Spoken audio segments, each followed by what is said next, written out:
Crocodile में यानी कि मगरमच्छ में इतना पेशेंस होता है, इतना पेशेंस होता है। आप इस क्लिप को देखो, मैं आपको थोड़ा इमेजिन करवाता हूं ना। What is this clip? अगर आप ध्यान से देखोगे, इस क्लिप को शुरू से चलने देते हैं, अगर आप ध्यान से देखो तो ये चीता है भाई, इसकी इतनी रफ्तार होती है, ये इतने सेकंडों में, मिली सेकंड्स में भाग सकता है, लेकिन फिर भी मगरमच्छ में इतना पेशेंस था। पेशेंसली उसने अपना धैर्य बना के रखा और फिर उसको दबोच लिया।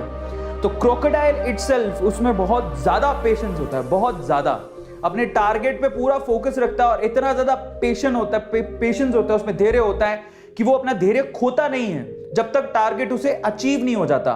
तो आप लोगों को यहां से क्या सीखना चाहिए? आप लोगों को यहां से ये सीखना चाहिए कि आपका टारगेट आपके सामने और अपना धैर्य हमें कभी भी नहीं खोना है जब तक वो टारगेट हमारे हाथ में नहीं आ जाता, वो हमें अचीव नहीं हो जाता। Now that is the most important thing you can learn from crocodile.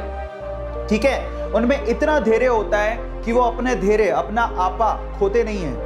वो पेशेंस बना के रखते हैं, पैशनेट होके रहते हैं, पेशेंस बना के रखते हैं और अपने टारगेट को दबोच लेते हैं, फिर उसके बाद अचीव कर लेते हैं उसके बाद। That's the most important learning thing that you can learn from crocodile.